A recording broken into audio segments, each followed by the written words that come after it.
Hello, kiddies. It's me, John Kassir, the voice of the Crypt Keeper. You're listening to Drop the Mic.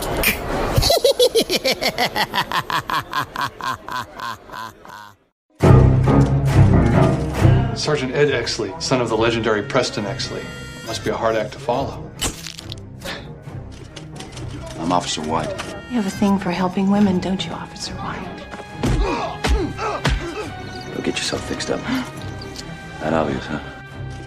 It's practically stamped on your forehead. He doesn't follow the same rules of politics. It makes him dangerous. I can handle Bud White. Would you be willing to beat a confession out of a suspect you knew to be guilty? No. Would you be willing to shoot a hardened criminal in order to offset the chance that some lawyer... No.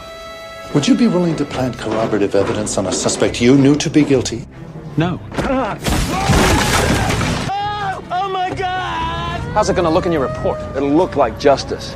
I wanted to catch the guys who thought they could get away with it. Then somewhere along the way, I lost sight of that.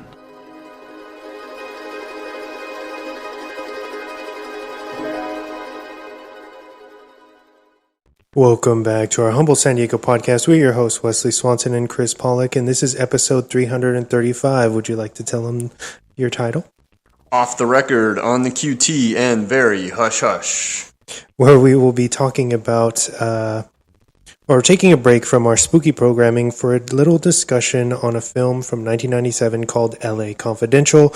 But before we take a deeper dive into this noir classic, let's get warmed up, shall we? Yes. What's up, Chris? How are you? Very, very tired.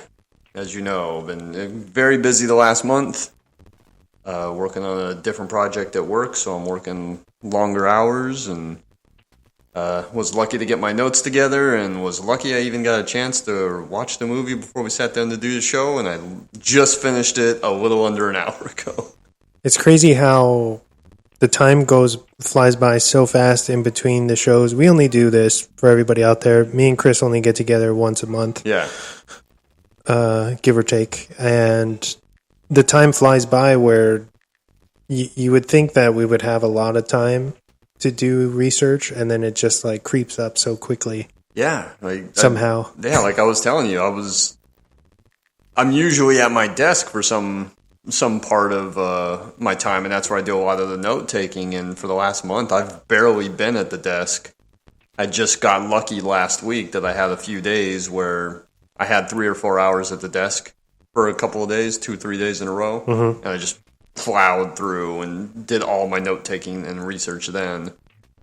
But I still hadn't had the time to really sit down and watch the movie again. I mean, I've seen it multiple times. But I obviously like sitting down and watching the movie just before we're going to talk on the air about it, and just had no time to do that. And even this morning, I have to try and watch the movie, but I'm still so tired from everything that I had to call you and say, hey, can we bump the show and about an hour later than what we had planned on getting together to do it, just so I had time to rest for a little bit and then watch the movie. So thank you. Yeah, no problem. Thank you, man. It's always fun doing this in person, and I appreciate all the effort that it takes. I appreciate you having me on, especially taking a break from spooky season. No problem. And for everybody out there, next month we will have a horror film, right? Yeah, our Halloween episode is... Or this month, technically. Technically, because it is the first. We have a Halloween episode. And it's going to be awesome. One of the greats. And now for a special news report. Brought to you by Drop the Mic. The writer's strike is finally over. Mm-hmm. The actor's strike is still ongoing, but the writer's strike ended this last week after 150 days, which is 5 months. I can't believe it was that long. But after 5 months, the writer's strike is over. Some of the things that they managed to get was AI. You heard a lot about AI in the writing process, and AI material can't be used to undermine a writer's credit. I think the Writers Guild reserves the right to choose whether or not AI is used in the writing process, but strictly up to them. I know that pensions and healthcare funds were increased. I know that there's a writer's room, a minimum salary that has to be paid, and if the show is in development and gets picked up, they will maintain a salary and not be treated as like gig workers. They did not get residuals for streaming, but they get viewer-based streaming bonuses. Okay.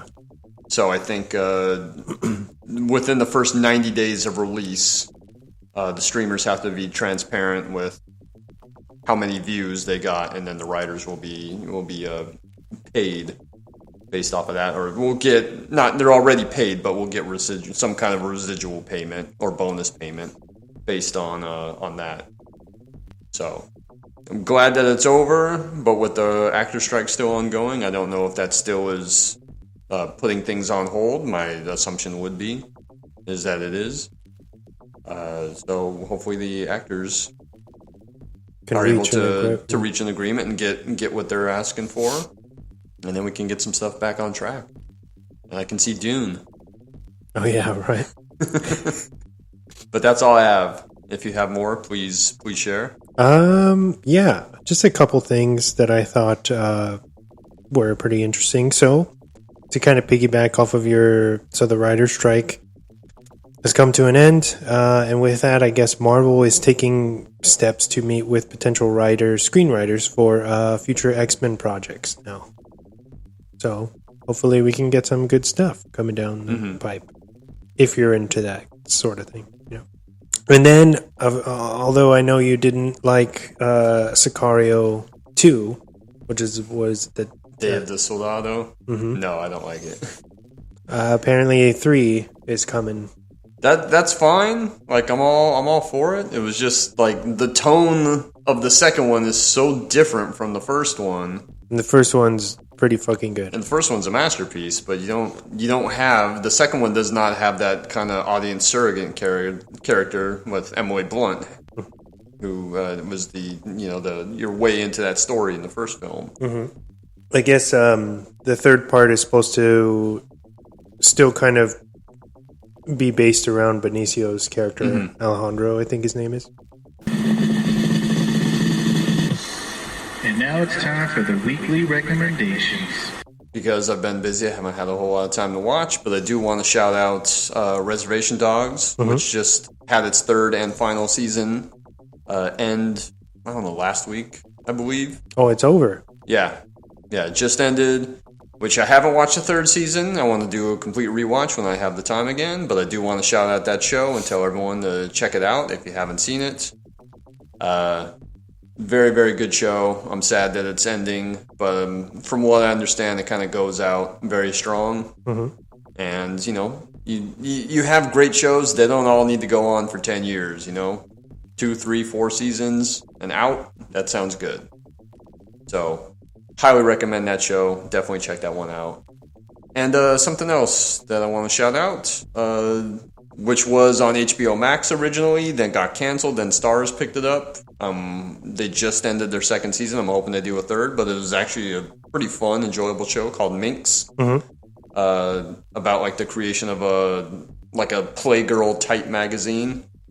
Very funny, good casting, and that's been a lot of fun. I'm about halfway through that. I'm at the end of the first season. I just have finished that recently, and we'll be jumping into the second season soon. But really enjoyed that. It's a shame that HBO Max they canceled it after the second season was already shot. Basically, it's in the whole David Zaslav trying to torch everything to get a tax write-off, but it was already shot, and they just dumped it and pulled it off of the service, if I'm not mistaken. And Starz ended up picking it up. So you can check it out on Starz now. Minx. Pretty funny show. The first one was the Continental on Peacock. It's a kind of like a mini-series prequel set in the John Wick universe. I watched part 1, and it's like an hour and 24 minutes. I thought it was very good. I think that was originally supposed to be set up at Stars. It was for the longest time. Yeah. Yeah, you're right. And then all of a sudden it was just thrown on Peacock. Yeah. But yeah, I watched part 1, and I thought it was very good. Incredible soundtrack, much like how the John Wick movies tend to be. Great, the action set pieces. I was worried that if they were going to be able to, top the films, and they really are, in my opinion, on a par with the action set pieces in the film. So check that out. Have you heard anything about it, good or bad? No, I haven't. I know that it was coming on. I just didn't know exactly when. And I remember seeing a trailer for it. Do you have Peacock currently? No. And I wanted to give a shout out to a video game called LA Noire from Rockstar, because I feel like they pull so much stuff from LA Confidential in that. Have you ever heard of this video game? Yes, I have heard of this. Amazing. When it came out, it was definitely way ahead of its time with, you're able to solve, basically, you're trying to make detective, and you're able to like interrogate people and literally like solve crimes. And it's like hours and hours of gameplay, but it's very like psychological, where you have to see if this, go and interview people and see if they're lying and try to figure out what's actually going on. And it's interwoven with actual history, from LA history or whatever. So check it out. How's the soundtrack? Amazing. It's very much in the vein of LA Confidential as far as with Jerry Goldsmith, right? Stuff. Yeah, if you love LA Confidential, you'll got to play this game if you haven't, or just check out like the walkthroughs online if you don't actually play. So worth it. Awesome, yeah. Yeah, I have heard of that game. I always thought it looked really cool. It is. And a lot of like big stars were scanned, in the game before that was a big thing, or normalized, I guess. So check that out. 5, 4, 3, 2, 1. And now for the movie focus of the week. We're talking about LA Confidential. It's rated R. It's from 1997. It's film noir, crime drama. It runs at 2 hours and 17 minutes, and it's got an incredible 99% on Rotten. A higher grade than the critic or the fan score. I think the fan score is like 96 or something like that. Still really high, but I think this might be the highest film that we've covered ever. I still can't believe, 99 as well, it should be 100, but I'll take 99. But I still can't believe, Raiders of the Lost Ark. It's low 90 score. Written by Brian Helgeland and Curtis Hanson, directed by Curtis Hanson, starring Russell Crowe as Bud White, Guy Pearce as Ed Exley, Kim Basinger as Lynn Bracken, Kevin Spacey as Jack Vincennes, Danny DeVito as Sid Hutchins, and James Cromwell as Dudley Smith. Using early 50s Los Angeles as its backdrop, the story surrounds three very different police detectives who find themselves in a vicious cycle of murder, corruption, and deceit. The concept for the film came from a novel of the same name by author James Ellroy, which was released in the year 1990. Director Curtis Hanson was drawn to the premise as he was already a fan of Ellroy's work. Once he signed on to the project, he would receive some pushback with his casting choices, as much of them were not widely known at the time in their careers.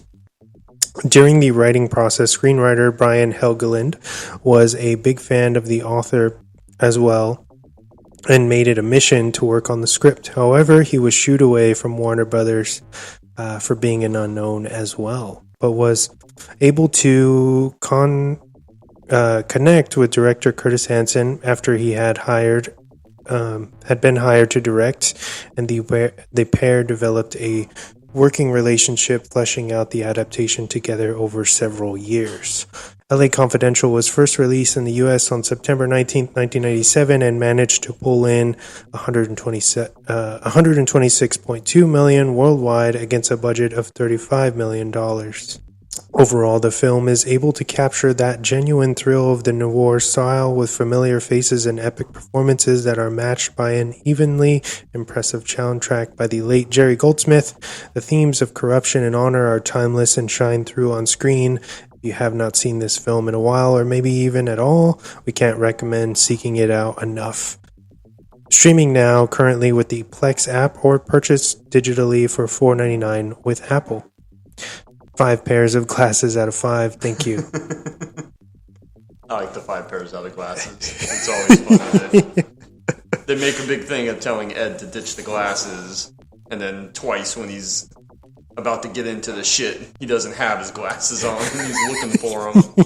And there's that great line from Spacey just before they go into to apprehend the Night Owl suspects, where he's like, "Oh, just don't shoot me." So thanks for sitting down and talking this movie with me, man. This is one of my favorite movies. I think it's a masterpiece. I think the novel is a masterpiece. I would highly recommend reading the novel, even though it's very different and a hell of a lot more dense. Mm-hmm. Because there's so many characters in the novel, and there's so much stuff going on in the novel. There was no way to adapt that novel for a film for like a 2.5 hour, 3 hour movie. What they did is they cut it down to like 3 pieces, right? They basically just focus on the 3 main characters, and in the research, it was like Hansen and Helgeland just kind of excised anything that did not have to do with those 3 characters, and then kind of worked from there. Mm-hmm. But I have read the book. It's excellent. I definitely recommend the read. Just be prepared. Like, it's much different from the film because there's so much more going on in the book, and it's a lot darker too.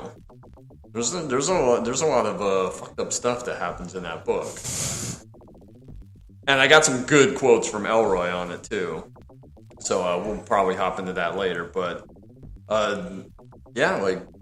Let's jump into this movie, man, because I'm really excited to talk about it. I'm hoping that if people haven't seen this movie, that they definitely give it a watch. Best Picture of 1997 should have been, but we can get into that later. Yeah. What do you want to discuss first? Well, do you want to talk about Hansen? Yes. Let's talk about Hansen. I said at the top of the show, I think that The River Wild is his second best movie, obviously, to this. Mm-hmm. We can talk maybe 8 Mile. Yeah. Being a close third. Yeah. And then from there, we can talk his other flick. But that's my ranking. That's my top 3 for him. I don't know if that would be yours. I think I would agree with that, yeah. River Wild's a fucking good thriller. Mm-hmm. Kevin Bacon's a great villain in that, and Meryl Streep is phenomenal.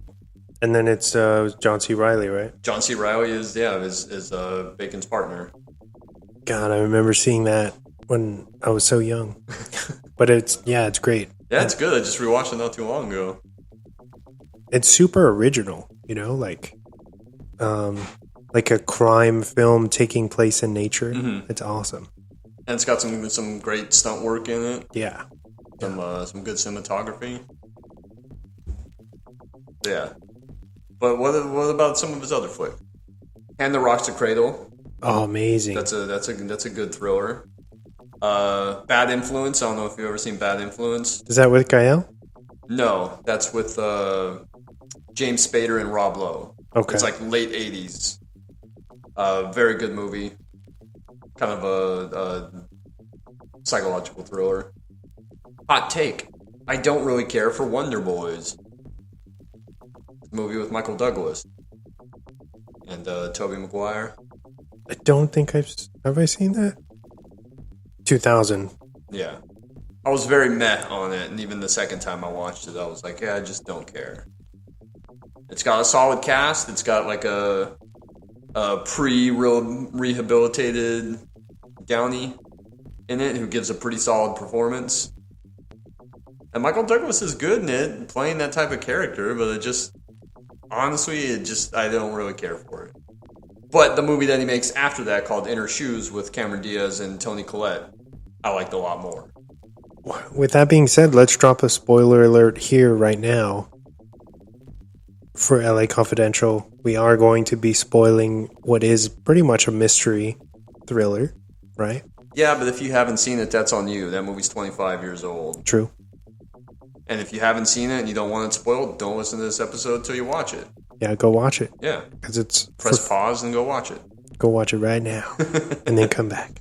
And we probably will be getting into a lot of that stuff, because this even the film's plot is a little dense. Mm-hmm. There's a lot going on. They do cover, a lot of ground.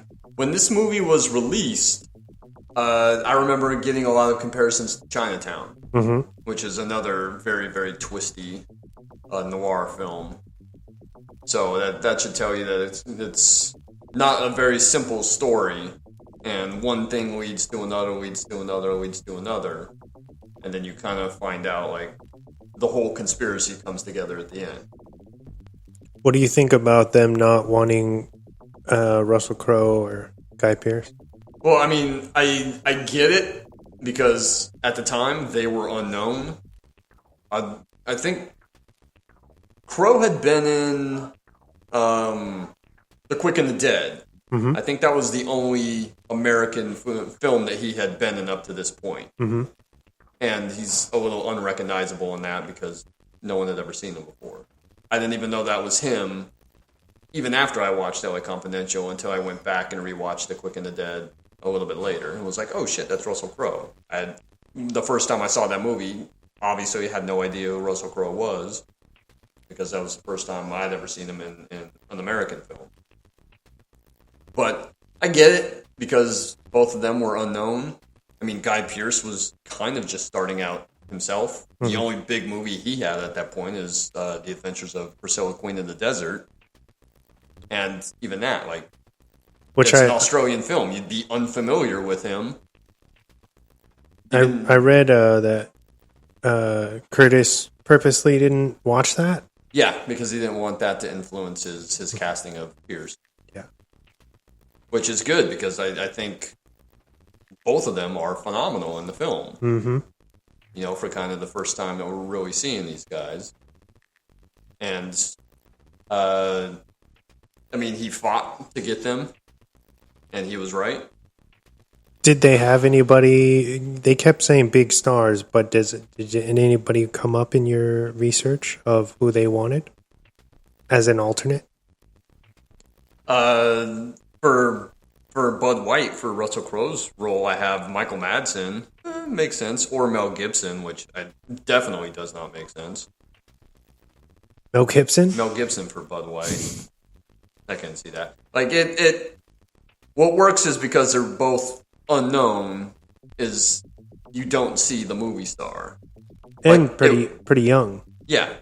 At that time. It works for Kevin Spacey, who was known at that time, but he's supposed to be like the kind of known, like they call him Hollywood Jack, because he's the advisor on the TV show and is very much like a badge of honor. Yeah, badge of honor, which is the takeoff of Dragnet. But he's very much like in the limelight and wants attention and everything. So that works for that. But the other two, it works that they were unknown at the time. Like Crowe and Pearce, their auditions, they get put on tape by Hansen. He shows them the producer, Arnon Milchan, at New Regency, who's the production company behind the film. And he's initially against casting two Australians as the lead in the American period piece. And they're obviously unknown in the United States. This is the business. They're trying to make money. So I kind of get that mentality. But he's skeptical of the film's star power, but they really believed in Hansen and his casting choices, so they backed him, and it pays off.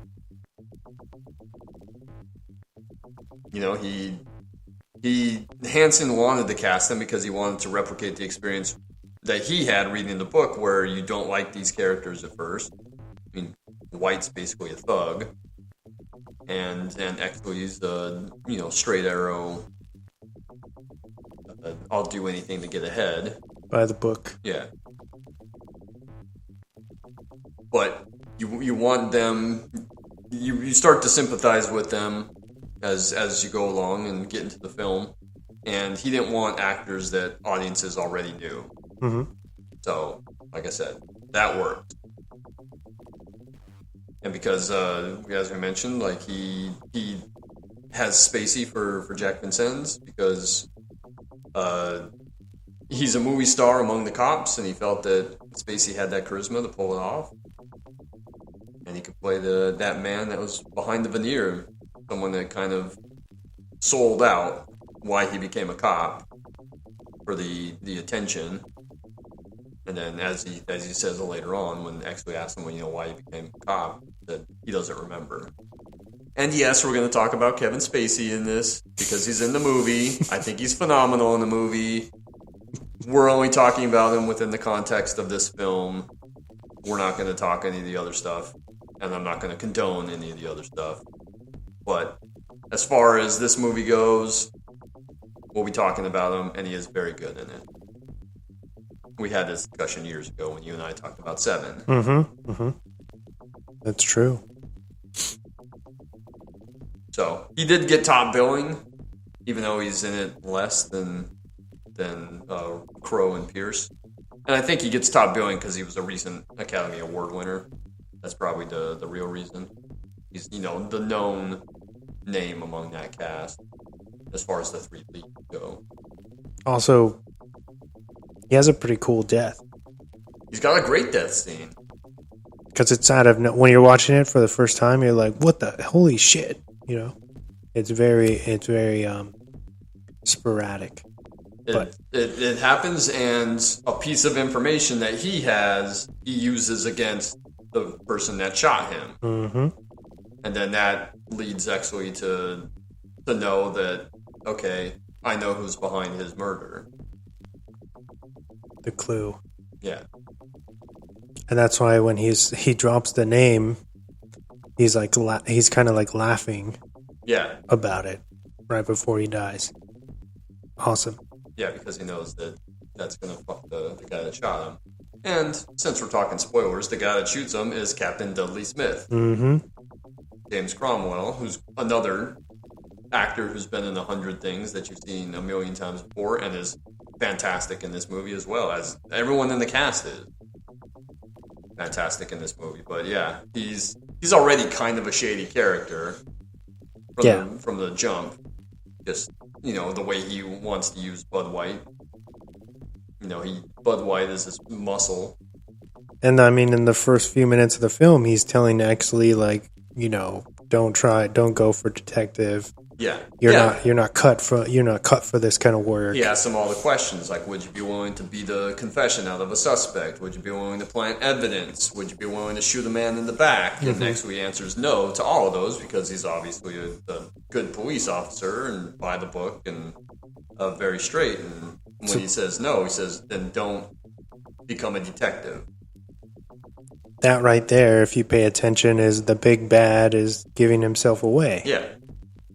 There's the one guy that they're tuning up in the hotel, and he says that he needs to go back to, where was it? Cleveland? I don't think Cleveland. He tells him he needs to go back because this is the city of angels and he doesn't have any wings. Oh, yes. Yeah, that line. We can talk Kim Basinger. Yeah. Who is an Academy Award winner for this film. Tough competition. We'll get into that a little bit later. She also teams up with Curtis again for 8 Mile. Yep, she's in 8 Mile and has a reunion with Russell Crowe at the end of The Nice Guys. That's right. Yeah. So she's very, very good in this film. You know who auditioned for that role? Who? Pamela Anderson. Really? Yes. That's no joke. What do you think would have happened if she got it? Do you think she could have done that? Have you seen Barbed Wire? I have seen Barbed Wire. It is bad. I don't think she could have pulled it off. Good for her for swinging, taking a big swing and auditioning for that role. maybe under the right director, maybe she could have been better as an actress. I mean, up until that point, it's Barbed Wire and Baywatch. Well, not to veer off too much here, but you haven't seen the Pam and Tommy miniseries on Hulu yet? The dramatic one, yes, with Lily James and Sebastian Stan. Yeah, I did watch that. Because I feel like they very much kind of say that the sex tape kind of derails her, where she wasn't taken seriously in a lot of ways, and I feel like it kind of fucked her career as a serious actress or whatever. So. Agreed. Maybe with some schooling and the right teachers, the right work, like she could have been a better actress than what Baywatch showed us. Another Kim Basinger was a big star, but even I think seeing Pamela Anderson in that role might have taken you out of it. I mean, there's no getting around it. You can say this. You can say the sex tape. You can say Baywatch. She wasn't a good actress. Whatever. She was a superstar at that point because of Playboy, because of Baywatch. And she was that kind of bombshell persona, which is what that role is trying to do. Yeah. So it makes sense that they would at least she would audition, for that time or whatever. Makes sense. Yeah. Do you think in the context of the story they forced her to sleep with Exley as well? Oh yeah. That's clearly a setup. Okay. When that happens, because you can see her when that starts, look over at the window. She knows she's being photographed. She's being photographed. Okay. And she's when Bud confronts her about that, she says, "Well, I thought I was helping you." I thought I was helping you. Mm-hmm. Yeah. Yeah, she absolutely knows she's being used by Patchett and Hutchins to try to set Exley up to get Bud White to basically kill Exley to get him out of the way, and that's why when White confronts Exley about it, and they have the fight in the records room, Exley calls him out and says, who showed you the photograph? I bet it was Smith. He wants you to kill me to get him out of the way because he knows too much. And then he starts to think about it, and he's like, "Yeah, that makes sense." Yeah, that fight in the records room is awesome. Yeah, it's really intense and brutal, and they got the people trying to come in to see what the ruckus is about, and he slams the door in their face, and then he tosses the chair right through the window. Yeah, there's multiple scenes in this movie where Crow just completely dominates the scene. Yeah, he's definitely in his, I'd say his prime. Even when the movie starts, you have the Danny DeVito introduction, which is awesome. And then we see Bud sitting outside of someone's house. It's a couple, and then he waits kind of there's a couple having an argument. He waits for the husband to hit the woman, and then comes onto the property and yanks down some Christmas decorations to get to lure the guy outside. And I feel like that scene kind of perfectly encapsulates his character as this kind of, he does have a good heart, right? And he means well, but he also, as you said already in the show, is this kind of has this kind of thug persona. Yeah, he has this history of violence. Mm-hmm, mm-hmm. He's, like I said, he's Smith's muscle. And then when he gets let go, which we'll talk about the reasoning behind him getting let go as a police officer at the beginning of the film, in the first act. And when Dudley brings him back, it's basically just, I need you to beat the shit out of these guys to scare them off. That's what I'm going to use you for. I want to use your talent. Mm-hmm, mm-hmm. But he has this history with his father being the person who beat his mom and him, and then ends up killing his mother. So he has that mentality that he doesn't like people who beat on women and will beat on kids. And then it's such a shame to kind of see him after he confronts Lynn about Exley. He falls into that. He falls into that trap. Mm-hmm. You know, becomes the thing that he hates because he hits Lynn twice.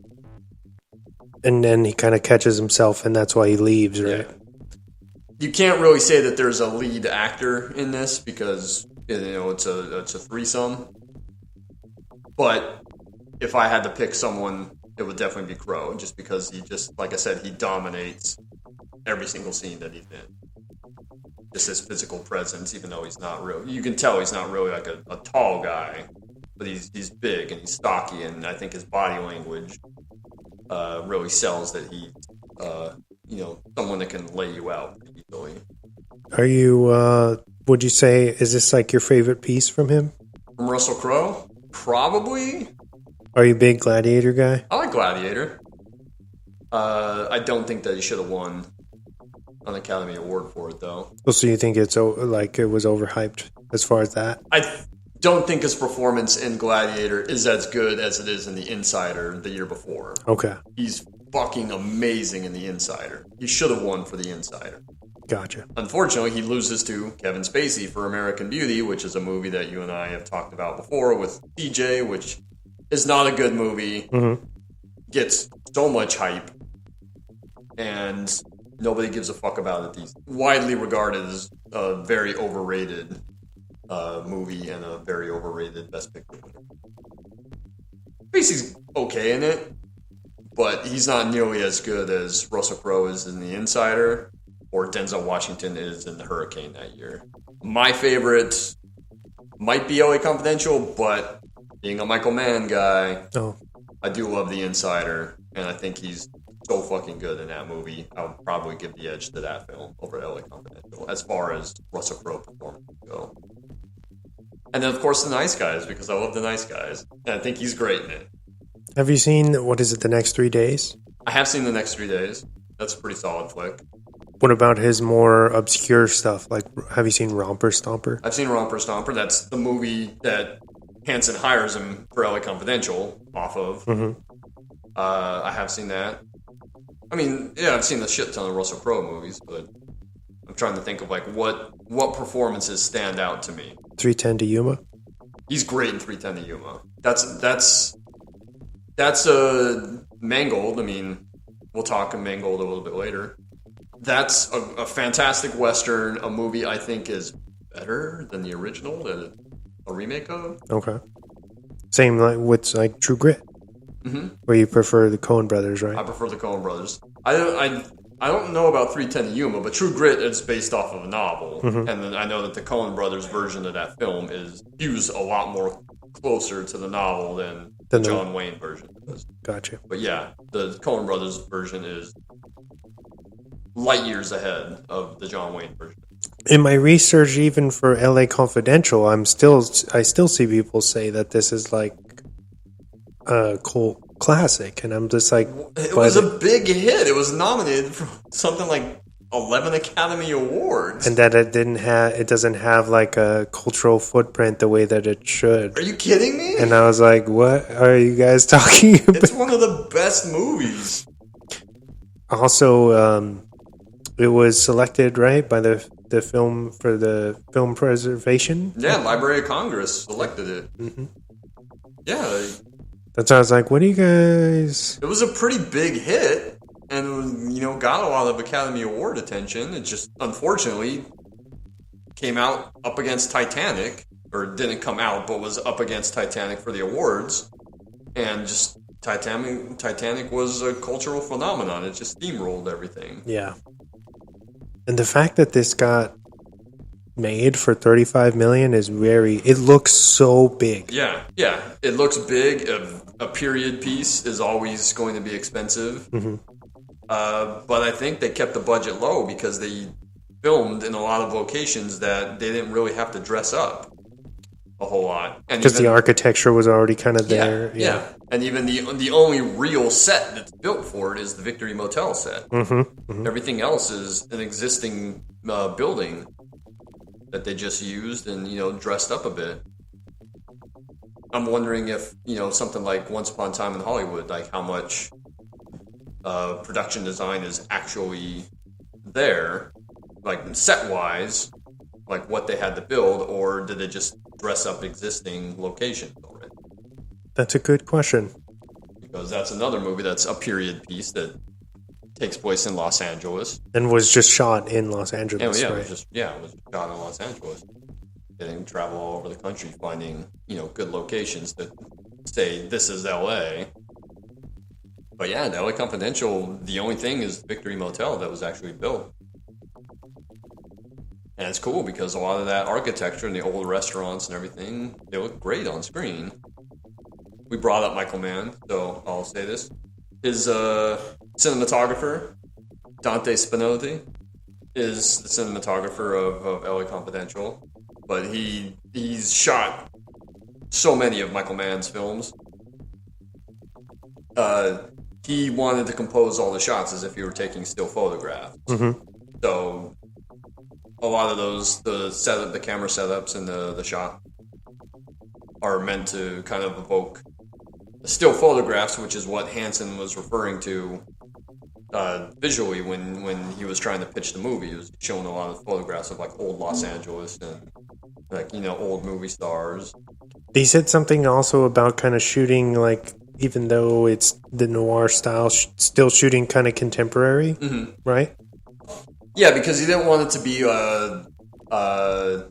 like an imitation of noir. Mm-hmm.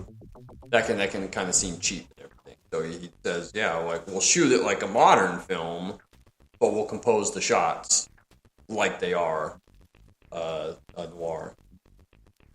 So Helgeland, I mean, he was new at the time, but I mean, his work now. He did a pass on Assassins, which I think we discussed before. The Wachowskis wrote it originally, and then he did some rewrites on it. The year that this movie comes out, LA Confidential comes out in 1997, there was a big joke that he wrote both the best movie of the year and the worst movie of the year. Best movie being LA Confidential, the worst movie being The Postman. He's a screenwriter on The Postman. And then he does a couple of Clint Eastwood movies, Blood Work, which is okay, but Mystic River, he writes the screenplay for that. And then he did a lot of work for Tony Scott, does Man on Fire, does the remake of Pelham 123, does Robin Hood for Ridley Scott. And he's also a writer and director. He mainly does screenwriting, but occasionally he'll direct. He does A Knight's Tale. What's the movie that he does? There's like the movie that he makes right after A Knight's Tale, which has the exact same cast, but it's a bad movie. Oh, The Order. It's like Ledger and Shannon Sossamon. Oh, okay, I remember. It's a bad movie. Does the 42, does the Jackie Robinson movie with Chadwick Boseman, which I would say is a good movie. But I don't like that movie Legend about the Cray brothers with Tom Hardy. I was very bored during it. So he's very hit or miss with his screenwriting and his directing duties. But definitely writes this, and I would say like Mystic River is a very good adaptation too. Yeah. As is Man on Fire. But he, as you said, he really wanted this job, so he met with Hansen when Hansen was doing The River Wild. Two of them get together. They work on the screenplay for years. Hansen turns down like some big opportunities to direct other stuff because he's focused on this. And I think even Helgeland was doing a bunch of drafts for free. Just wanted to do this movie really bad, so he was willing to work on it for free. But as I said at the beginning, like the novel is very dense. So Warner Brothers, the studio, they don't want 3 lead characters. They want Hansen to drop Ed Exley. I don't know why they thought dropping his character would be a good start. They wanted to drop Jack Vincennes and wanted just to focus on Bud White and like his story. Hansen said, "Hey, Exley's crucial to the plot." Then the studio says, "Well, then drop Bud White and Jack Vincennes." But like the plot doesn't work without all 3 of them. We talked about how they took the novel and just kind of whittled it down to just stuff that focuses on these three main characters. But if you take one of those characters, definitely not two of them, if you take any of those characters away, then the story won't really work. It's not as effective. Yeah. For sure. Yeah. Yeah. Studios, man. So originally the budget was only like $15 million because they didn't think that this was going to work. Hansen doesn't have a lead character, doesn't have a name character, or doesn't have a name actor. But Hansen puts together like this very detailed visual presentation for Warner Brothers and New Regency and says, this is what I want to do. And he has all those pictures of Los Angeles and, pictures of movie stars and everything, and said, this is the vibe that I'm going for. Then they finally get it, and then they bump his budget up to 35, which you said like you were surprised that it wasn't more expensive. Imagine if they made it for $20 million less. So, talking about the novel, and I don't know how much you want to know about the novel and what the differences are. I can definitely talk about some stuff, but like I said, I don't want to focus on the novel. We're trying to talk about the movie, but I can tell you, what's in the novel and what's different and everything. But Elroy himself was very, very skeptical that they could adapt this into a film. And I have a good quote from him. Let me read you this quote. I don't know where this was, but he says, in 1988 and 89, I wrote LA Confidential. It was big, it was epic, it was huge, it was a book for the whole family, if the name of your fucking family is the Charles Manson family. Nat Sobel, my agent, and I laughed like hell because we thought this fucker was movie adaptation proof. It was big, it was bad, it was bereft of sympathetic characters, it was unconstrainable, uncontainable, and unadaptable. Like I said, having read the novel, yeah, there's so much going on. You definitely can't make a movie out of it. It would have had to have been a miniseries, like an HBO miniseries or something. But he did later have high praise for Hansen and Hegeland. He says they preserved the basic integrity of the book and its main theme. Bryan and Curtis took a work of fiction that had 8 plot lines, reduced those to 3, and retained the dramatic force of 3 men working out their destiny. High praise, and I think he even praised it when it had its premiere at Cannes Film Festival in May. And if I can find that quote really quick, I'll let you know. Yep, here it is. I understood in 40 minutes or so that it is a work of art on its own level. It was amazing to see the physical incarnation of the character. So, I would take that as high praise from him. He was very happy with the adaptation. But yeah, I thought that quote was really funny with him being like, this shit's insane, like, there's no way they can adapt this for a film. And like I said, yeah, there's a ton of plot in it, but there's like other like really dark things that happen in the book. He also did not the film, but Black Dahlia. Right? Yeah. LA Confidential is part of what's known as the LA Quartet. There's 4 books that he wrote that all take place in Los Angeles. Have some characters that kind of are across all the books, like Dudley Smith and Ed Exley are in a couple of the other books. Not the main character, but will be in and out. They cross. Of those books, yeah. Will cross. White Jazz is one that was supposed to get a movie adaptation years and years ago by, I think, Joe Carnahan at first, and I think George Clooney wanted to adapt it or was going to star in it. Black Dahlia and The Big Nowhere. I think the Black Dahlia, The Big Nowhere, LA Confidential, and then White Jazz. That's the actual order of the books and the timeline of the books. There are those 4. The Black Dahlia murder takes place in 47, I think January of 47, when that murder occurs. Yes, good book, fucking terrible movie. We've been through this one before. Skip the film, read the book. I mean, this is a very twisty film. There's a lot going on even in the film. I don't want to spoil every single little thing. I mean, we've had main spoilers already. I don't think that's going to matter. But why don't we talk a little bit about the plot just to kind of let the listeners know what's going on in this film. Okay. So you have these 3 main characters that we already established. There's Bud, and there's Ed, and then there's Jack Vincennes. I don't know if we really established Jack Vincennes, but he basically he has that relationship with Danny DeVito's character, Sid Hutchins, who he gives him information. Sid kind of sets up the bust, and then Vincennes makes the bust, gets credit, gets his picture in the papers, and basically takes payoffs every single time. And you can see the bust at the beginning.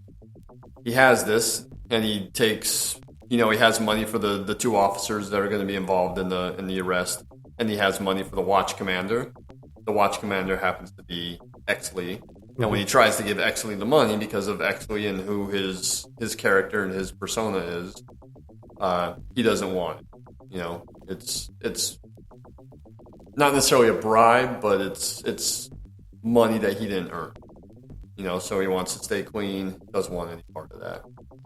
And then there's this incident that occurs that was actually based on a real life incident where they had arrested some Mexican citizens, and they had gotten into a scuffle with the police.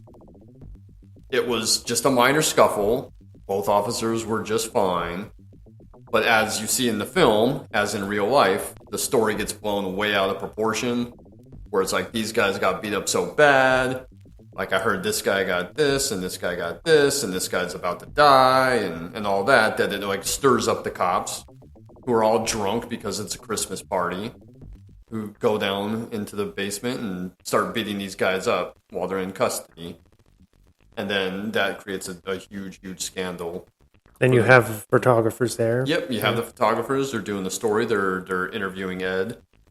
They say he's the son of the legendary Preston Exley, who was a very famous detective, and he has a big reputation. Unfortunately, is killed in the line of duty, and Ed has that on his shoulder, not necessarily on his shoulders, but he has that to live up to. He also kind of drops hints that his dad wasn't perfect either. Yeah. Where he would do, because he tells, Smith. I think Smith. I think it is Smith, where he's like, I'm not like you and I'm not like my father, or something like that. I don't know. His father is a major character in the book. His father is still alive. Okay. In the novel, a pretty major character. He's an ex-cop at that point, but he really plays into the plot as well. Excuse me. It's his in the book. It's his brother that was killed by the purse snatcher in the line of duty. But the Rollo Tomasi character is not in the novel at all. That was something that was made up for the film. But the Rollo Tomasi thing is, as he explains to Jack later on, Rollo Tomasi is the name that he gave the purse snatcher. Because, like an alias. Yeah. Because he doesn't know the name. No one knows who it was. Just someone that, he gets killed.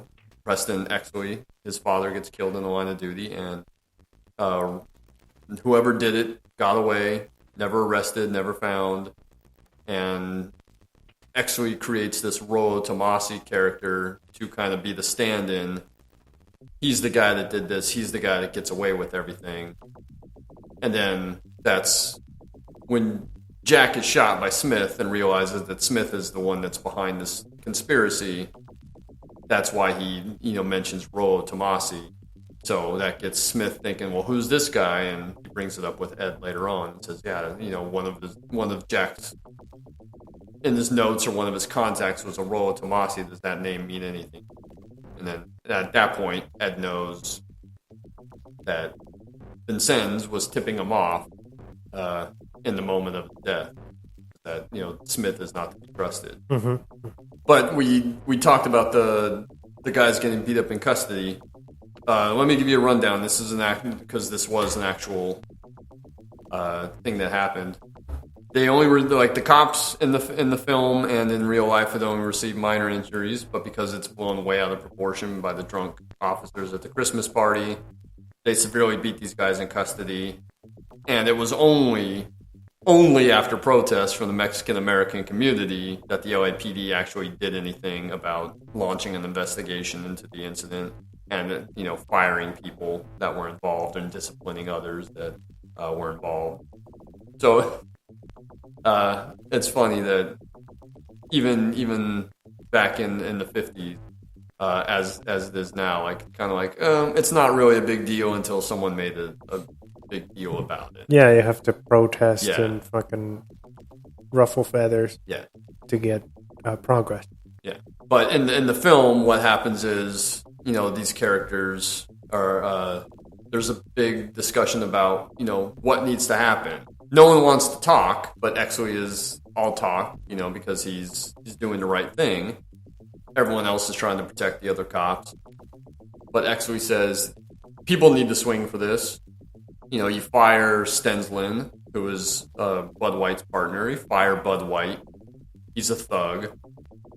You discipline these other guys. You get rid of these people who are already reached their pension, so they're not really being punished. You know, they're just being retired. They already have a pension to live off of. And then the way to get the Jack is to take the show away from him. Get him to talk by taking the show away from him and get him to testify. And, you know, Bud White tells everyone, I'm not going to testify against my officers. Even Jack is, I'm not going to do that until they threaten him with taking the show away. And they don't demote him, but they move him from narcotics to Vice. And then he is suspended from working for the show for a period of time. And then based off of that, Exley gets promoted. You know, they're going to promote him to lieutenant. He wants to be is it lieutenant detective or detective lieutenant? I can't remember. I think it's detective lieutenant. Yeah, he wants to be a detective, but they say because, you know, he's too young. He's only 30, but he gets promoted off of his testimony and his willingness to. I mean, he does the right thing, but basically he's looked at as, you know, he's burning all these other cops. He's using them as a stepping stone to get promoted. Mm-hmm. But again, he did the right thing, but not everyone sees it that way. You know, Bud White definitely hates him. Ascends is upset with him, but he gets his promotion. Stensland gets fired. It was, like I said, this Bud White's partner. You see him at the beginning. And then in the course of, you know, shortly after he's promoted, there's the Night Owl massacre, which is a shootout at a coffee shop. Mm-hmm. And 6 people, I think, are killed. And one of them is Stensland. So there's this brutal homicide at the Night Owl diner. And then they need to find who did this. They say, you know, our justice needs to be swift.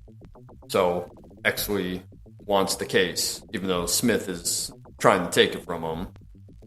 And the reason he's trying to take it from him is because we find out later Smith was involved with the massacre. That's why he's trying to take it, because he doesn't want Exley snooping around.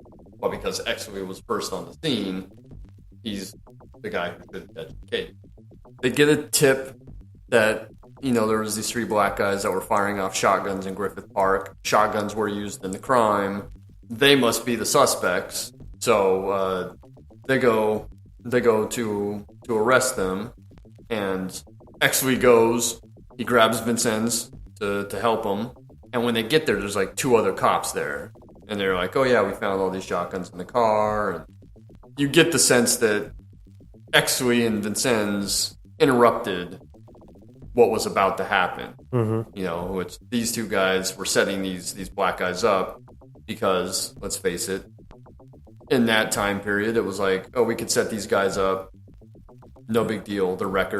They have a record. No one's going to question it. No one's going to question it. But, you know, Captain Smith and his co-conspirators are using these guys as the patsies to cover up the crime that you eventually find out that they did. Mm-hmm. And yeah, they get arrested. When you can tell, like, when they bust into the house, the one cop, like, just basically starts to fire. You know, it's only Exley knocking the shotgun out of the way. To the ceiling, To the right? ceiling, Mm-hmm. yeah. Like, he was coming in guns hot already. And yeah, and then you're like, oh, these guys were sent here to kill these guys, to have suspects, and Exley and Vincennes interrupted that.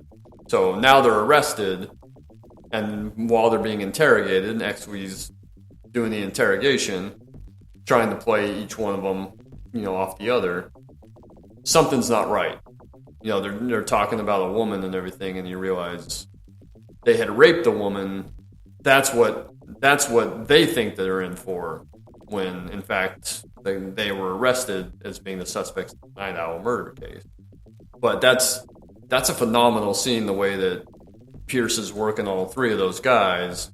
Where he kind of, he opens up the mic in the interrogation room secretly. So guys in the other room can hear what he's saying and, get angry at that and then want to give more information to Exley when he comes in.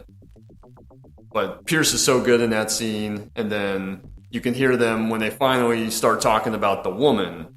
Then, that again cuts to Russell Crowe, and you can see White getting like more and more angry with what's happening, and then he just, like a powder keg, goes off, storms into the room, grabs the guy, empties the shells in his gun except for one, and is basically playing Russian roulette. Sticks his gun in the guy's mouth and just, starts saying, you better tell me what's going on and where do I find this woman. And then he's like pulling the trigger each time. Guy gives him a name of the woman, or where they can find her. So he goes in alone. Smith obviously wants him to do the dirty work, because he knows if Exley goes in there, they'll actually arrest the guy, and he knows that White will end up killing him, which he does. Plants evidence. The gun, right? Yep, plants the gun.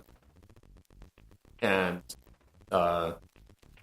Exley knows that something is wrong with that scene. Because the guy's basically in his underwear. Yeah, watching cartoons on the TV. Eating cereal. Yeah.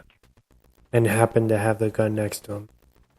He calls out Bud in front of everyone. Yeah. After that. Where he's all, that's bullshit, dude. Like, you didn't...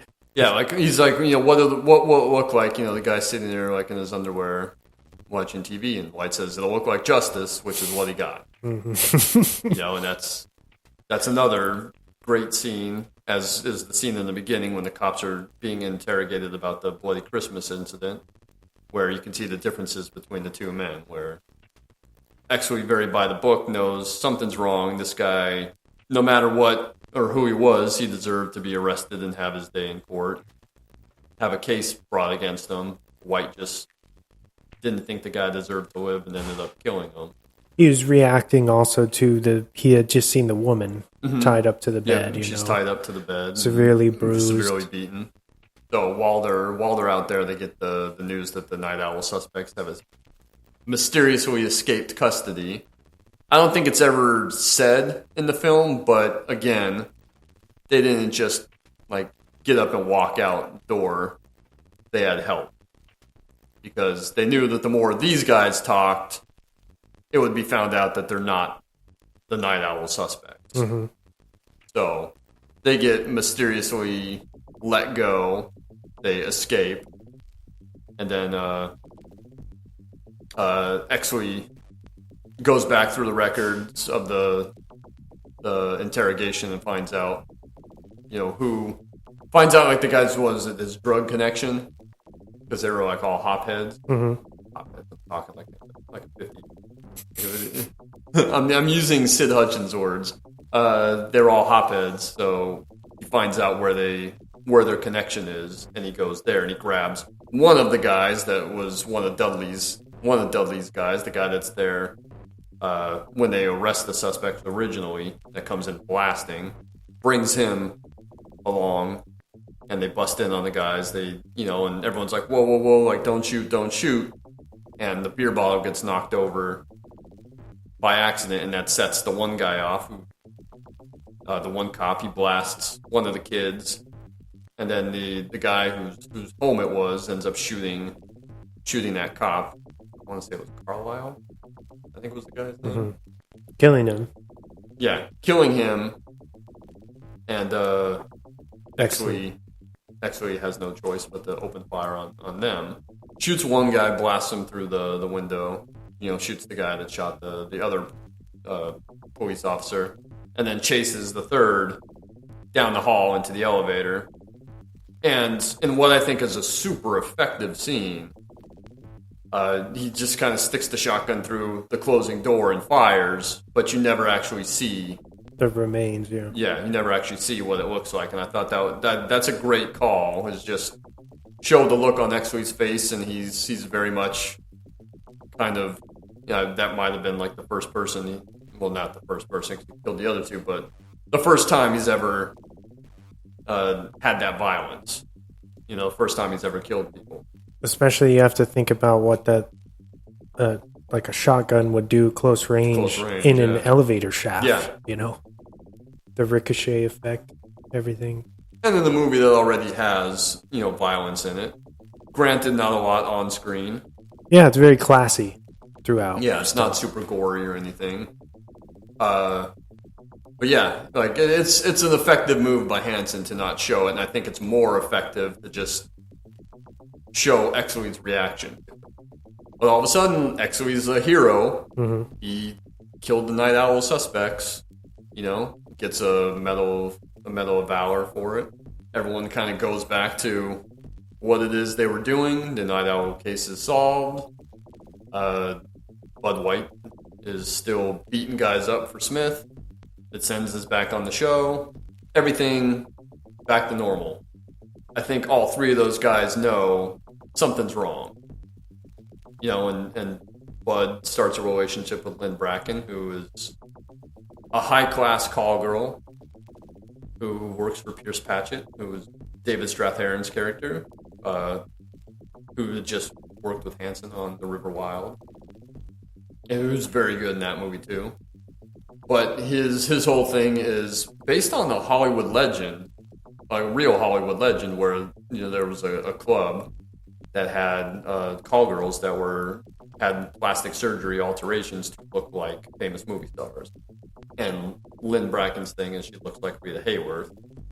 And when Bud goes and meets up with her for the first time, he says that she's cut to look like Rita Hayworth. And he's like, well, I'm really a brunette, but the rest is me. Like, she actually looks like that, just has different color hair color. And doesn't he say something like, you're better than Yeah. Rita? That's his line? Yeah. But he starts a relationship with her. Mm-hmm, mm-hmm. And then even he tells her, there's something wrong with the Night Owl case. I just can't prove it. I'm not smart enough. But he knows that Exley had the wrong guys. Or he says, like, that prick Exley, I killed the wrong guys. And he still wants revenge because Stensland was his partner. So he knows to keep digging in that case. So because he knows something is up, he goes and he looks at the crime scene photos.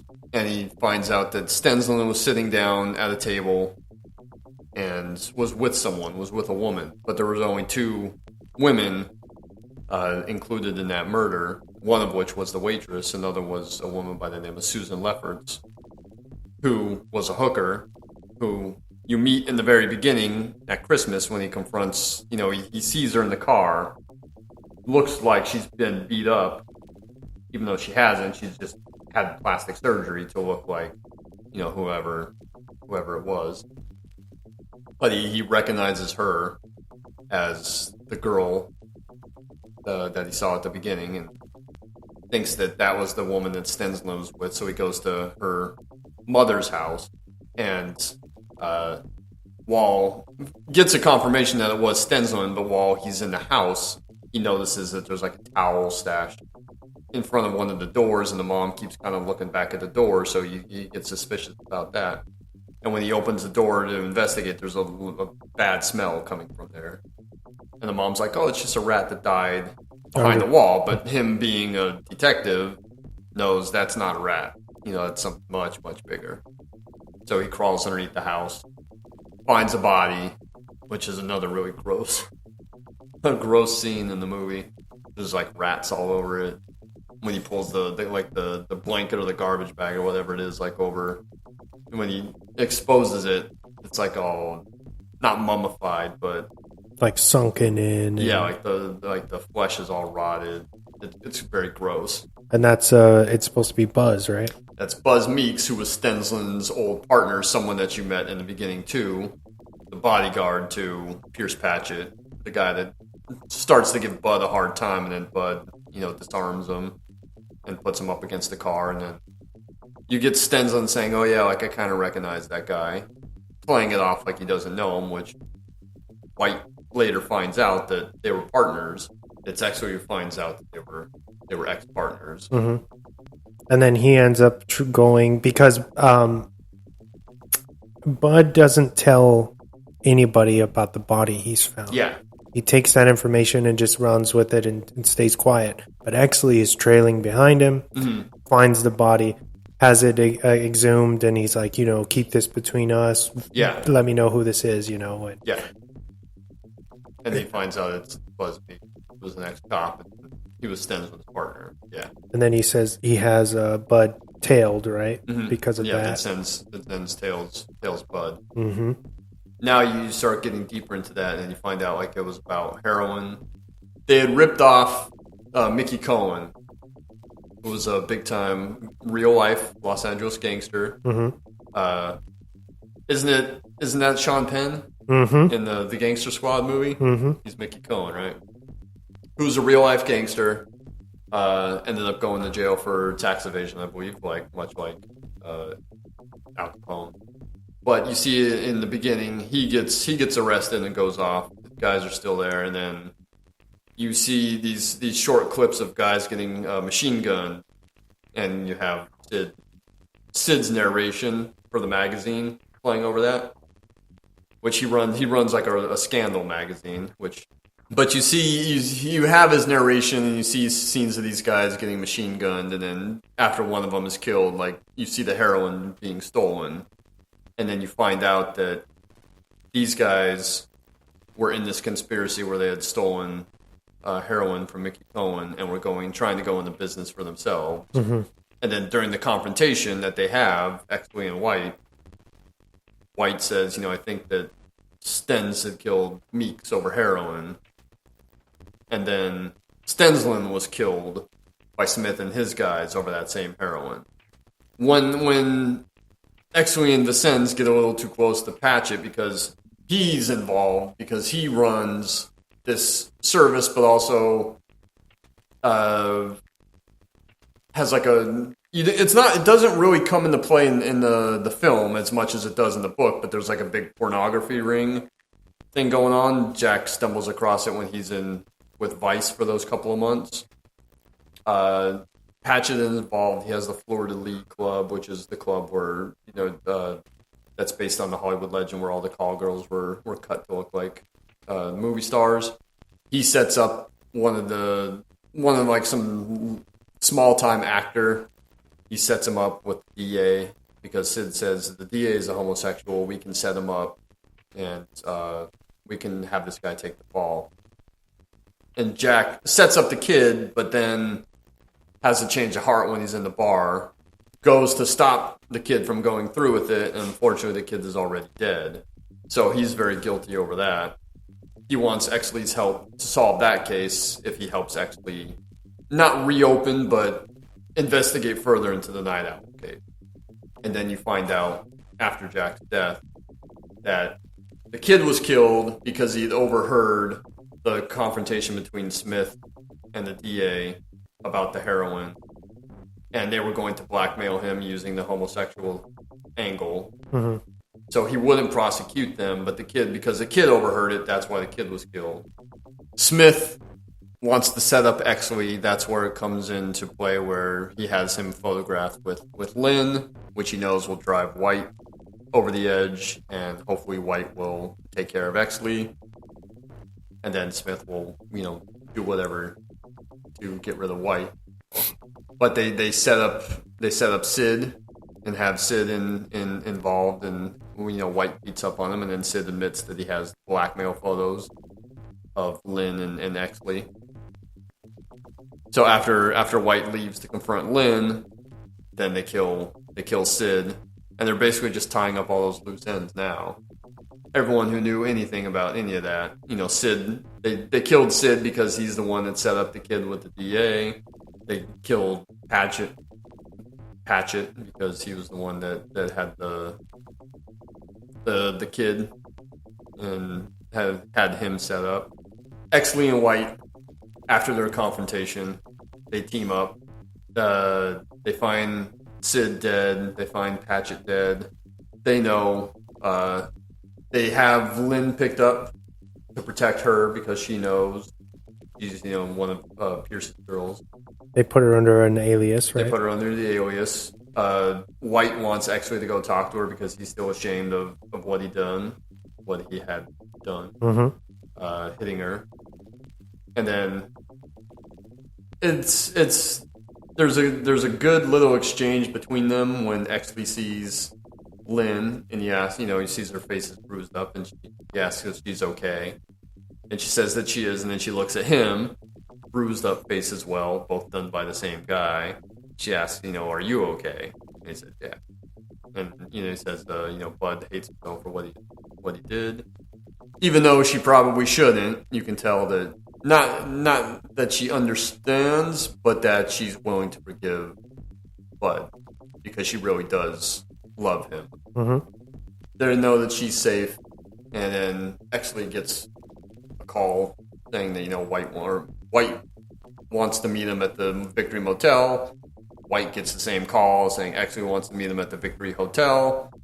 They both meet up there, and then they realize they were both set up. So they're like, yo, we need to get out of here, and then... But they're too late. They can see the lights coming up over the hill, and someone is pulling in on the side, so now it's their last stand. And, they load up. White had a ton of weapons in his car. He has like the shotgun, he's got a 45, they have their service revolvers. But there's a really awesome shootout at the Victory Motel, the climactic shootout at the hotel, which is not in the book, but the prologue of the book with another character, with the Buzz Meeks character, is a shootout at the Victory Motel. So they repurposed that shootout, which is the great prologue of the book, for the climax of this film, where the two of the three main characters, are in the shootout with the villain of the film, which is Captain Smith and his men. So there's a good shootout. Exley's wounded. White is wounded, seeing Smith come in, so he pushes Exley out of the way and gets shot a couple of times by Smith. And just as Smith is about to shoot Exley, White stabs Smith on the leg, ends up getting shot in the face by Smith. And then Dudley walks out and tells Exley, hold up your badge, you're a cop, there's a way that we can get out of this. And Exley shoots him in the back. Something that he swore he would never do. As this movie has gone along, he's very much kind of become a different cop, become a little bit more brutal, become more willing to bend the rules. But, he definitely shoots Smith in the back, something that he said he wouldn't do in the beginning when Smith was asking him if he would be willing to do that. Because he knows that if he doesn't, Smith is going to get away with it. And keep on, yeah. Going. Because Smith has the connections. He's going to get away with his crimes. And he knows that the only way to stop him is to kill him, which he does. So in that, when they exchange words between Dudley and Exley, he's trying to, Smith is trying to swindle him into, I can give you a promotion, and all of this can go away or whatever, and he thinks he's going to go for it because he does hesitate. Exley hesitates. He hesitates, and he knows that Exley's a straight arrow. Mm-hmm. But then he gets gunned down. Yep. Exley shoots him, and then Exley walks and stands over the body and holds up his badge that, everyone coming will know that he's a cop. And then there's that, Pierce is fantastic in the next scene where he's in the interrogation room and he's laying out the entire conspiracy to everyone. and talking about everything and admitting everything that happened and what he's done. And then they're like, the DA and like the chief are just like, this is going to be a major scandal for the department. They're kind of at a loss of what to do, but I mean, even the DA is dirty. Exley knows this because he and White confronted him in the scene. That's the great Ron Rifkin, by the way. I want to shout him out. Mm-hmm. He was a great semi-villain on Alias, if you've ever watched Alias. And he's great as DA Lowe.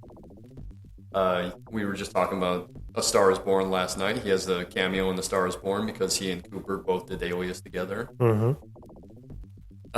He's great in that scene where White and Exley kind of play good cop, bad cop with him. And he's like, don't play bad cop with me. I practically invented that. And then he really gets a taste of the bad cop thing. Because White beats him up and tosses him into the mirror and then dumps his head in the toilet half a dozen times. Hanging him off of the side of the building. Yep, hangs him out of the window. Awesome scene. It's great. And the stunt work in that scene is great.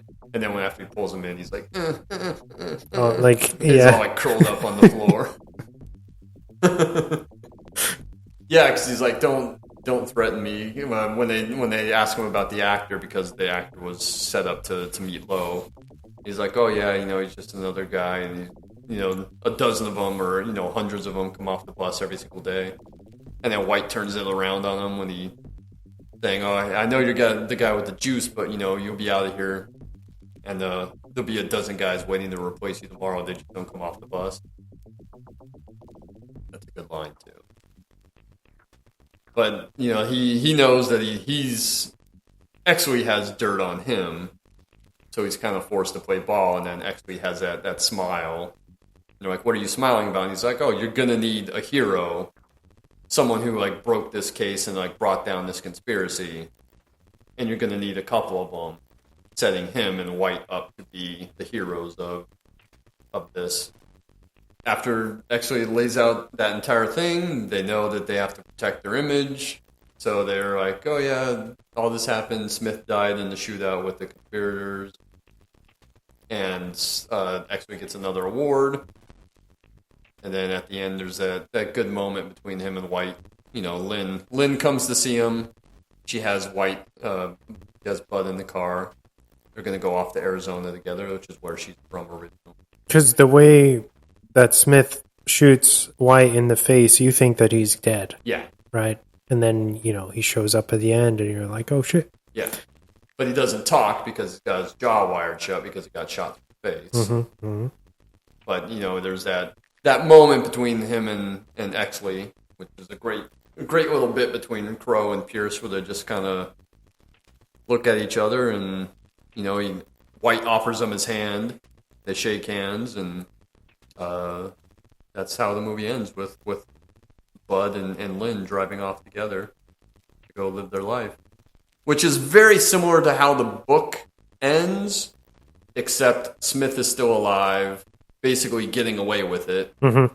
But Exley knows, I'm going to bring him down. And that's what he tells White. He says, don't worry, I'm going to take this guy down. But it ends the same way with White and Lynn going off together. Except I think, if I'm not mistaken, White was paralyzed after he got shot. He doesn't, like I said, there's not the shootout at the Victory Motel, but there is a shootout. Okay. And White gets paralyzed in the shootout. Isn't arrested. Hasn't been arrested and paid to stand for his crime. But Exley swears that he's going to take him down, no matter what. So that's the plot of this movie, if anyone could follow my rambling. Just to kind of throw it out, I tried to hit the major beats. Two more things about the book I'll talk about as far as the characters go. Mm-hmm. Exley isn't as a by-the-book guy as he is in the film. Got kind of a shady past. He was a war hero, but even his war stories are shady. Apparently he was kind of a deserter and a coward in the war. But his platoon gets wiped out, and he kind of takes like the credit for killing a bunch of Japanese soldiers, even though he didn't do it. So there's that. And he kind of stages the scene to make it look like he was the one that did it, that killed all these guys single-handedly. Vincennes, they kind of reference it in the movie, like visually, after he busts the two in the beginning. The actor who later comes back is the same actor that gets killed after supposedly meeting with the DA. After he busts the two actors in the beginning for like pot, for heroin, not heroin, but for marijuana. Mm-hmm. You see him going through the stuff, and he sees like the bag of marijuana, and he just kind of pockets it. So they make kind of a reference to it, but in the book, Vincennes is a former drug addict. Oh, okay. And he fell from grace because he was high and ended up pursuing a suspect and shooting two innocent people by mistake, thinking that suspect. So that's where he's coming from. There's a lot more Vincennes stuff in the novel, and it's a lot darker. He does die in the book, but it happens much later than what it does. He dies at the end of basically the second act of the film, but he survives until the climax of the book. But again, I don't want to spoil too much of the book. I just wanted to throw out, some of the differences. Also, the timeline in the book is much longer. The timeline in the book is something like 6-7 years, but the timeline of the film, so far as I could tell, just by reading the dates on the newspaper clippings that are shown, is about 3 months. Oh, okay. Because you figure the beginning of the movie takes place on Christmas Eve. I think it's mid-March when after the Victory Motel shootout and Exley's getting the award. So about 2.5 months is the timeline of the film. But the book takes place from like 1952. No, Bloody Christmas is 1951. And the Night Owl Massacre is 53. Climax is 58. So about 7. Okay. And then I think Bloody Christmas in the film is 52, and then it ends in March of 53. So, as far as I could tell, and someone can tell me I'm wrong, but I think the movie takes place over the course of 3 months. Also, I wanted to bring up, did you read that, I guess, Guy Pearce, when he initially didn't like that character of Exley? Because I guess he found it annoying how self-righteous he was. Yeah, first. That's exactly what turned it up in the research. And then he kind of learned to understand the character as he kind of dove deeper into it. And then I also read something that was fascinating. That I guess they. What's his name? The director, Hansen, had Crow and basically the three guys go on like runs with contemporary cops, and I think that Guy Pearce, whoever he was with, had a big issue with his cop because he felt like he was actually racist. That's true, and that it was. Then it was, I think Crow said that he thought it was irrelevant that they had him go with like cops, modern cops, because it doesn't make sense. Yeah, it's too much. It's too different. From from when the time period that the film takes place. But but I guess they really dug like the archival cop footage that they were given to do research with. Yeah, if you've ever seen like old like training films and everything, and especially for Pierce. Like that's like Ed Exley is like real like stiff and that really works for his character.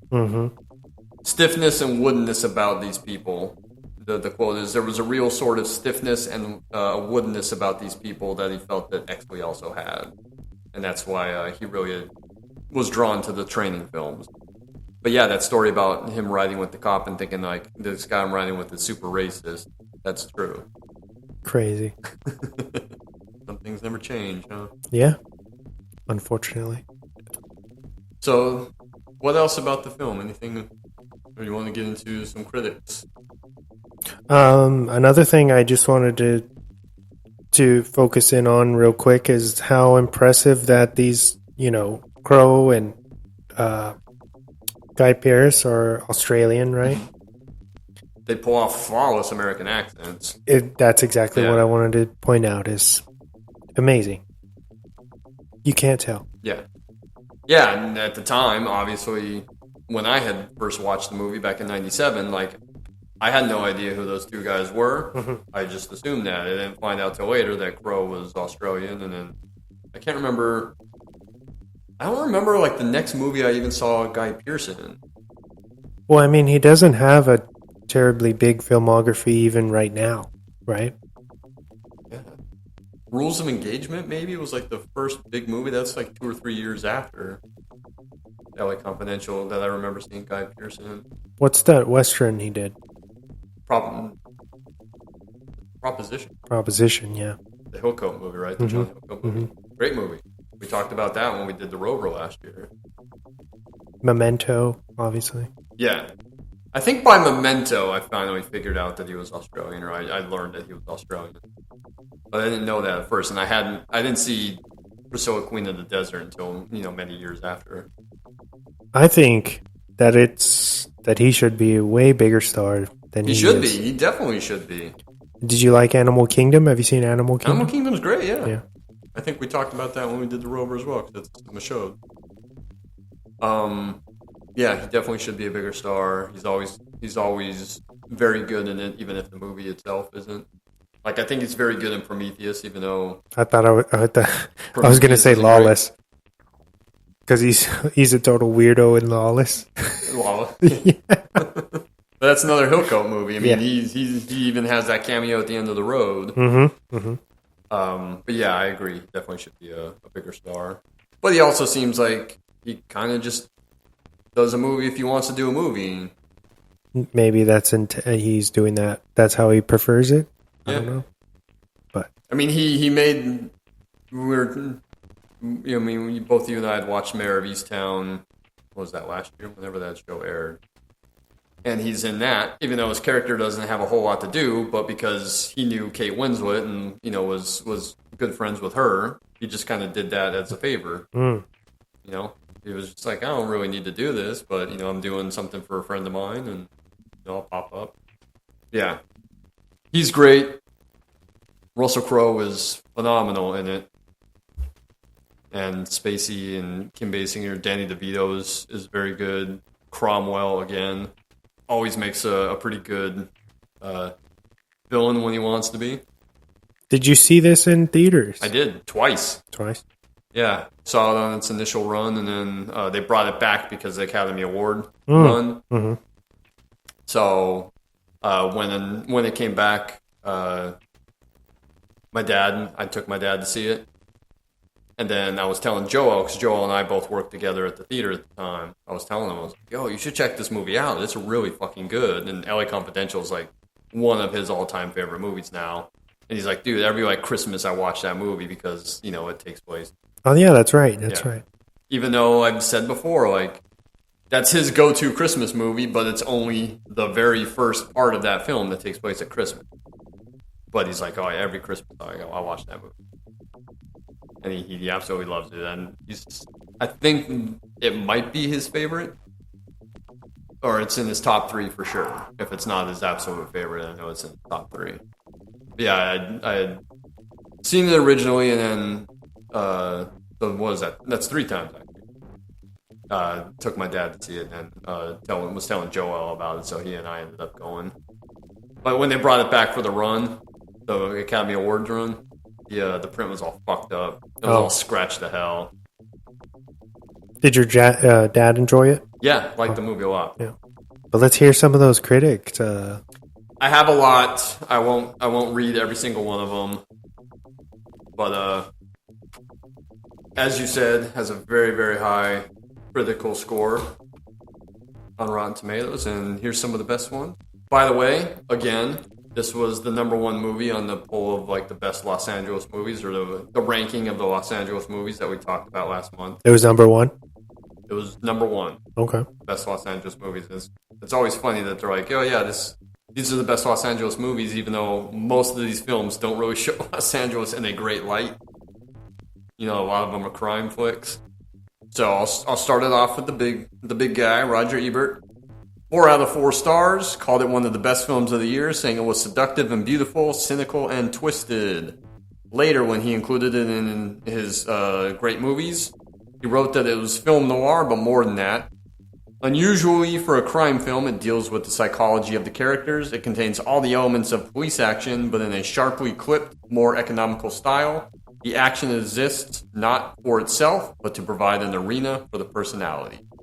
A Canadian newspaper, the Globe and the Mail, said the big star is Los Angeles itself, like Roman Polanski's depiction of Los Angeles in the 30s in Chinatown. The atmosphere and detailed production design are a rich gel where the strands of the narrative form. USA Today gave it 3.5 stars, should have given it 4. It appears as if screenwriters Brian Helgeland and Curtis Hanson have pulled off a miracle in keeping multiple stories straight.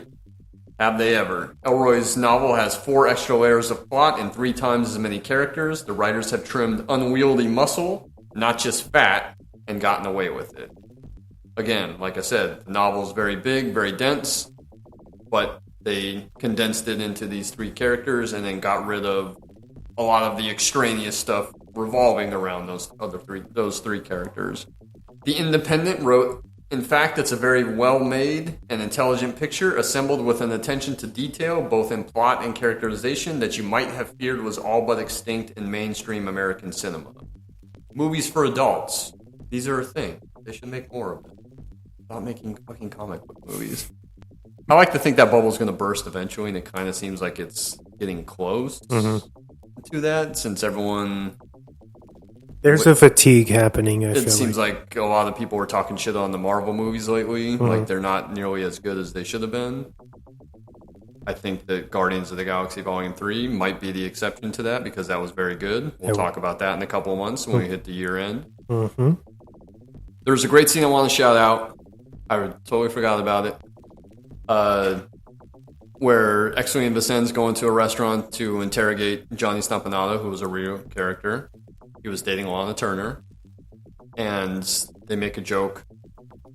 You know, she's like, "Hey, what's the problem here?" And actually, like, basically tells her to shut the fuck up.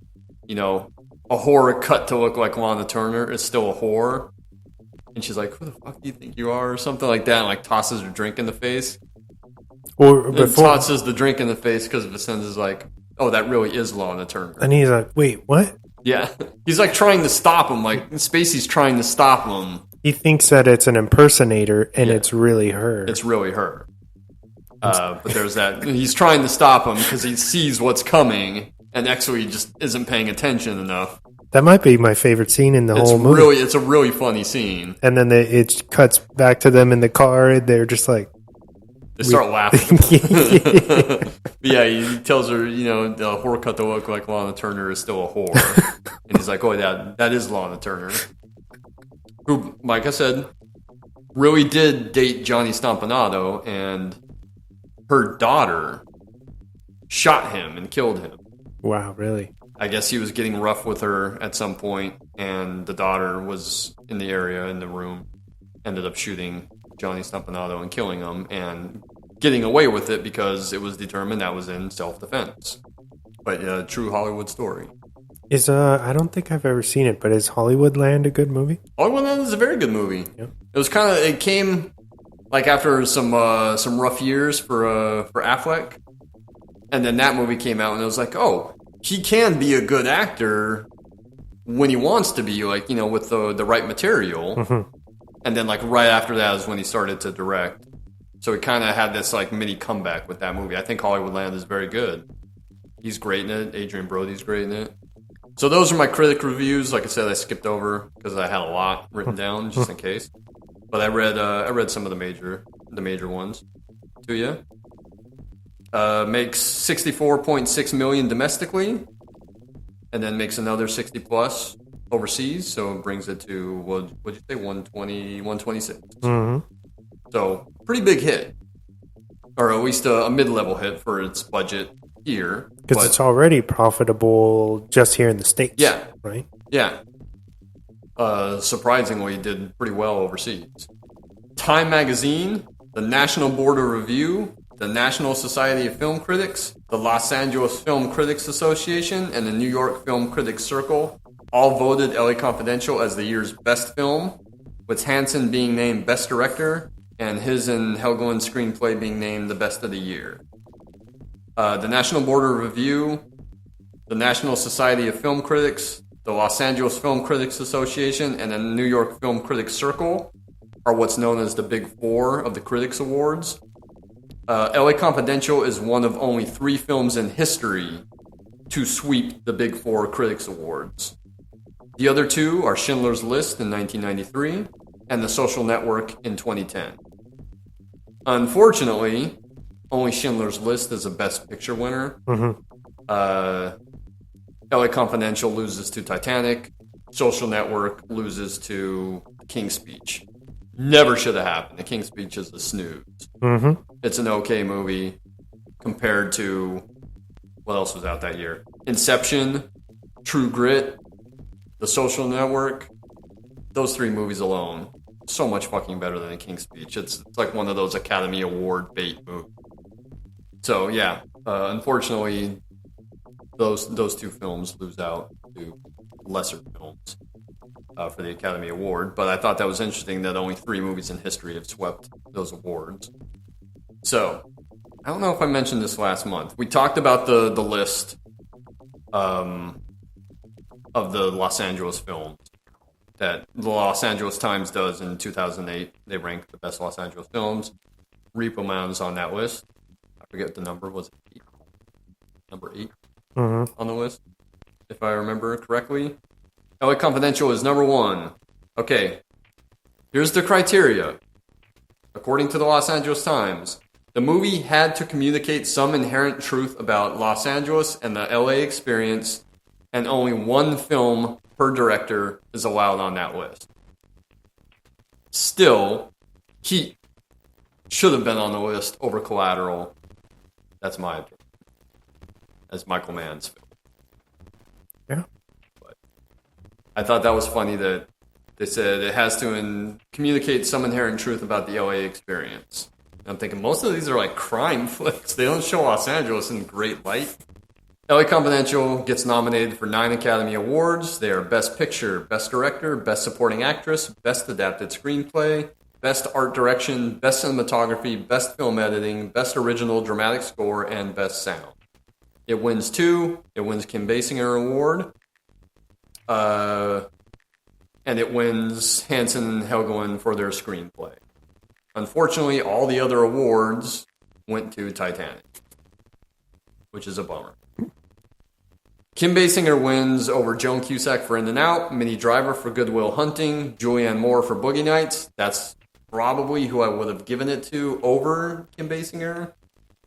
As much as I love Basinger's performance in this, I think Julianne Moore has a little more to do. She's a little bit more, and she's so good in that movie, kind of playing this mother figure to this group of misfits in the porn world. Mm-hmm. She's so good in that movie. I mean, I rewatch Boogie Nights quite a lot, and her performance in that is great. She probably would have been my winner that year. But I'm happy that Kim Basinger won, I wonder if that was kind of a consolation prize, because everyone knew that LA Confidential wasn't going to win anything over Titanic.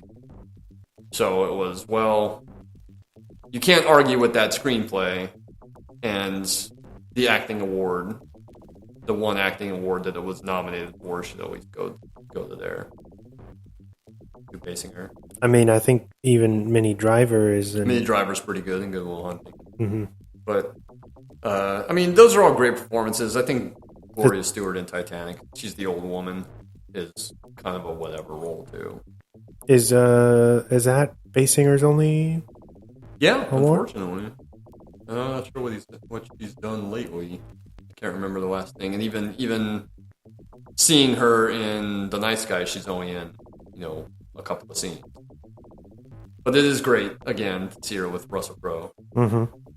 Here we go. This is what was nominated for Best Picture in 1997. Titanic wins. LA Confidential was nominated, As Good as It Gets, The Full Monty, and Good Will Hunting. I like As Good as It Gets a lot. I like Good Will Hunting a lot. I don't give a fuck about The Full Monty. I was always very meh on that movie. So it really bums me out, the Titanic, and I get why Titanic won, because it's a big epic.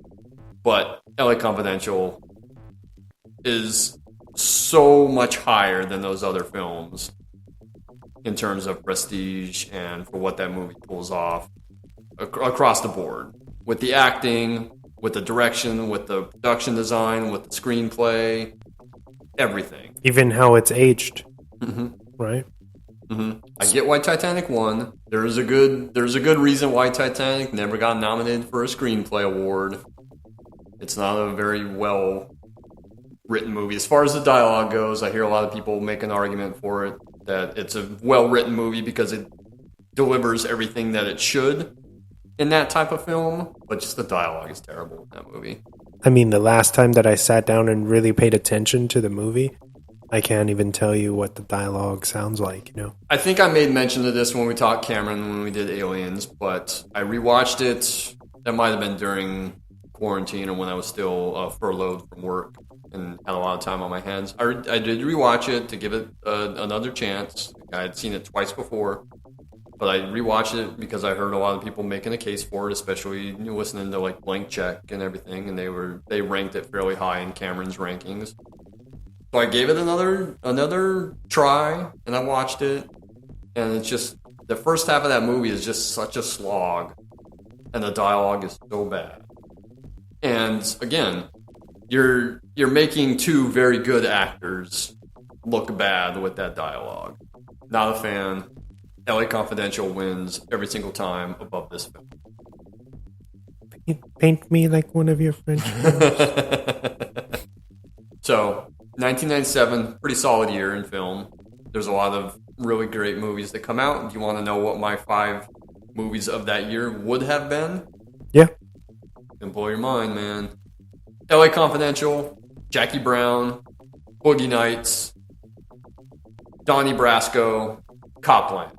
Those are my Best Picture nominees.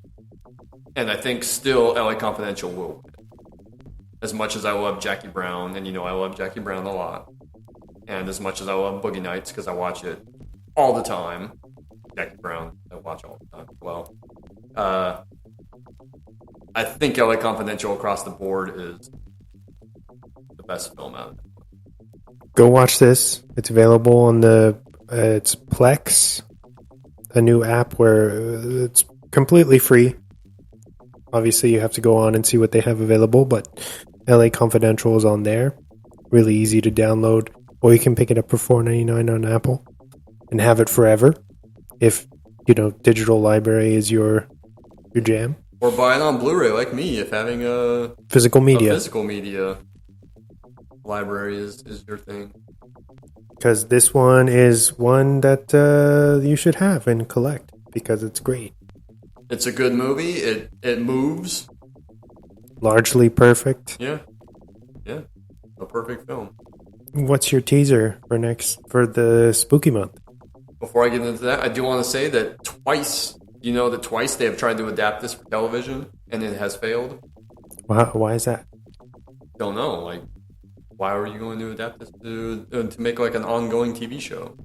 Well, you said if they were to do it from the book. I think they can make a mini series, but I wouldn't like a reoccurring series. No, which I think is what they were aiming for originally.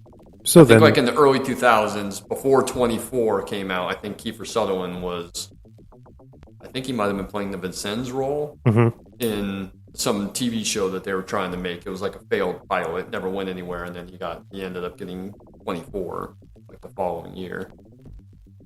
But yeah, like they tried to do this for television to make like a TV show out of it, and it failed both times. Perfect film. Leave it alone.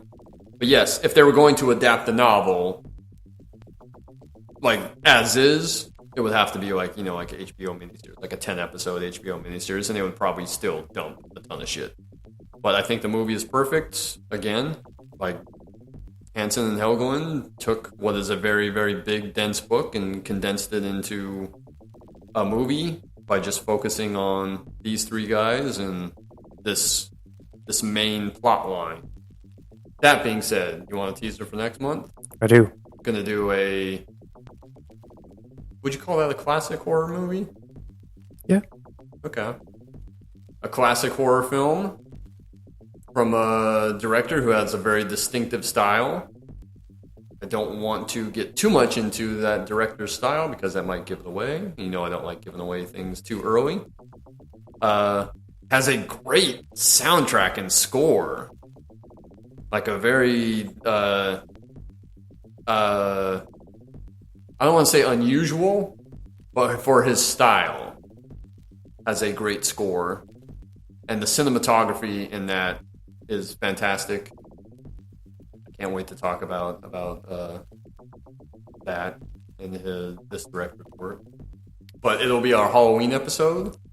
Mm-hmm. Hopefully, things will work out enough where we can actually do it and have it ready for Halloween. That would be awesome. So we'll look at the calendar. I think we could do it the weekend before. Halloween's on a Tuesday, I believe. Mm. So I think you and I can sit down and record it like late that previous week or on the weekend, or if you and I aren't up to anything. It's always a blast with you, and I can't wait to see or to reconjoin for Halloween. Yeah. And we're gonna drop this before Halloween or on Halloween. Yeah, we promise. Even if we record a whole week early, yeah, we'll have it ready for Halloween, I promise. Something tells me I don't have as many notes to take on the next movie as I did on this one. But we'll see. All right, man. I think we're going to get out of here. Do this. This has been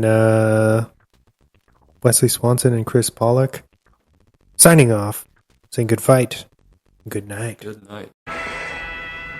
You went around Baxter! Miss, I'm Lieutenant Exley. I'm sorry to have to ask you this. I need to know what time they left you. Get her to the hospital. I realize this is difficult. Give your career a rest. Leave her alone. A naked guy with a gun? You expect anyone to believe that? Get the fuck away from me. How's it gonna look in your report? It'll look like justice. That's what the man got. Justice. You don't know the meaning of the word, you ignorant bastard. Yeah? Well, you think it means getting your picture in the paper. Why don't you go after criminals for a change instead of cops? Stensland got what he deserved, and so will you. Come on.